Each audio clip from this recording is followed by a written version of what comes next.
Hello students, today we shall discuss about the new chapter, that is circle. We will discuss about the basics of the circle that you know. So first thing we will revise about the circle, then we will come to our point. So circle, as you know, you have studied in your previous classes. The definition of the circle is the figure drawn or a closed curve that is equidistant from a fixed point is called circle. Once again I am repeating the definition, that a closed curve that is equidistant from a fixed point, that is called circle. In circle you can see this is the circle, and suppose if it is the center of the circle, so that fixed point is O, and each point of the circle is equidistant from the point O, so this is called circle. As we know that the fixed point is known as center of the circle. Any line joining from the center to the circumference is known as radius of the circle, and if any 2 points of the circumference if we join, that is known as chord of the circle. If any 2 points on the circumference of the circle if we join, that is known as chord of the circle. And a very important thing, that longest chord is known as the diameter of the circle. Longest chord, suppose if it is AB we have joined with the 2 points on circumference, that is A and B. So AB will be said the diameter of the circle, since it is the longest chord and passing through the center. So this is called the diameter of the circle. So we can define the diameter in this way, that the longest chord of the circle that is passing through the center is known as diameter of the circle. So there we have a relation between radius and diameter, that is R is equal to D upon 2, where D is representing diameter and R is radius of the circle. We can also say it as D is equal to 2R, that shows that twice of the radius represents diameter. Twice of the radius represents diameter. So these are the basic things about the circle, that what is center, what is radius, what is diameter, and what is chord. Once again I am repeating, the fixed if a closed curve is drawn from the equidistance from the fixed point, that is called circle. That fixed point is known as center of the circle.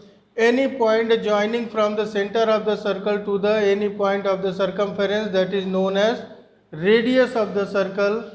If 2 points are joined on the circumference of the circle, that is known as chord, and the longest chord of the circle is known as diameter of the circle.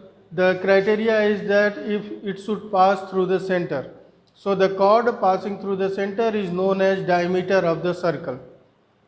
So these are the basics that we know earlier studied in our previous class. Let's discuss about the new things that we have to study in the chapter. We have to study in this chapter about, first thing is secant of the circle,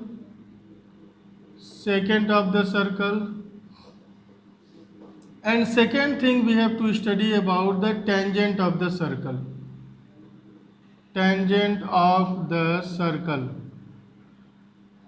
Let's discuss about what are the secant of the circle and what are the tangent of the circle. Suppose this is a circle with center is O and radius is R. Circle we always used to write this way, COR. COR means circle with radius, with center O and radius R. This way we used to write the circle with center O and radius R. So suppose this is a circle in which a line is passing through the circle this way. Suppose the line name is L, and it intersecting the circle at 2 points of the circumference, that is A and B. So this phenomena is known as secant of the circle. Means when a line pass through the circle and intersect the circle at two distinct points is known as secant of the circle. Once again, very important thing, the secant always intersect the circle at 2 points. Secant always intersect the circle at 2 points, while tangent, suppose one more line is there and its name is M, it intersect the circle at only 1 point, suppose this is P.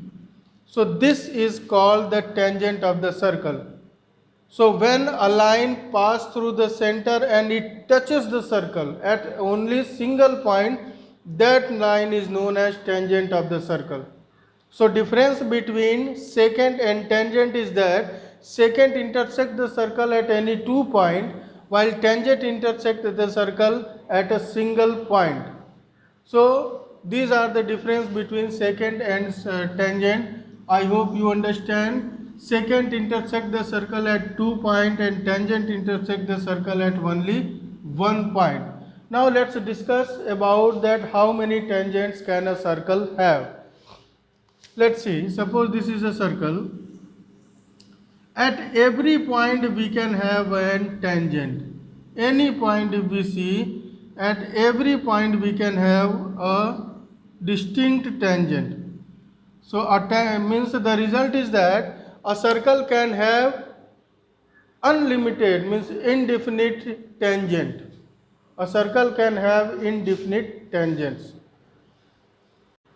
So students, we have studied about the secant and the tangent of the circle.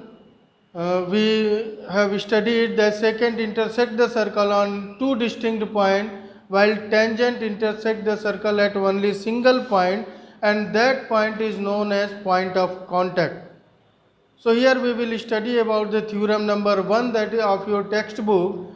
So theorem number 1 is given. The statement of theorem number 1 is the tangent at any point of a circle is perpendicular to the radius through the point of contact.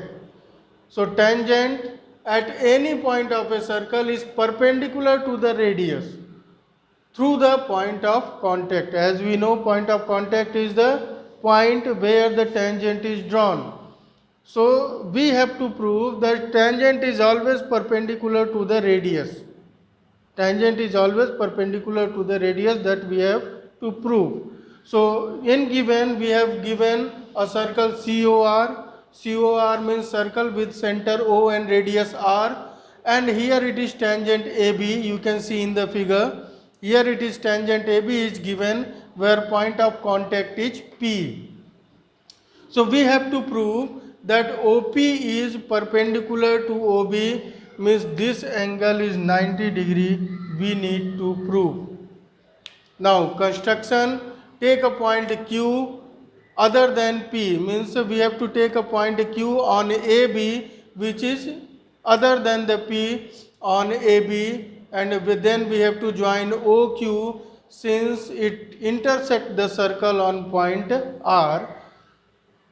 So the key terms while proving this theorem is, we know, and in class 9th we have studied in Euclid's postulate, that shortest distance is perpendicular, or perpendicular distance is shortest. So that we will use as a key terms in proving this theorem. So let's start. So in construction we have taken a point Q other than P and on AB and join OQ which intersect the circle on point R. We know that OP and OR both are radius of the circle, so they will be equal to each other. OP will be equal to OR because both are the radius of the circle. And from this figure only we can see, since Q is lying outside of the circle. So Q is lying outside of the circle, and from the figure also we can observe that OQ is greater than OR. OQ is greater than OR since Q is lying outside of the circle. Now we can replace OR with OP. since OP is equal to OR, so OR we can replace with OP, so our equation will become like that: OQ is greater than OP. OQ is greater than OP. So if any other point other than P we are taking on AB, that will be greater than OP. Any point you can take. Suppose here it is a point Q2, then you see Q2 is lying outside. Here if you are taking the point Q3, then Q3 will also lie outside. So any point that is lying outside of the circle will be greater than from the point of contact P. So this way we can understand that OP is the shortest distance. OP is the shortest distance, and by using Euclid's postulate we can say that since OP is the shortest distance between O and P, so OP will be perpendicular on AB. OP will be perpendicular on AB. So that is theorem number 1. And now we will do the exercises of exercise 10.1. So that video will also be given to you in my YouTube channel. Thank you. Have a nice day.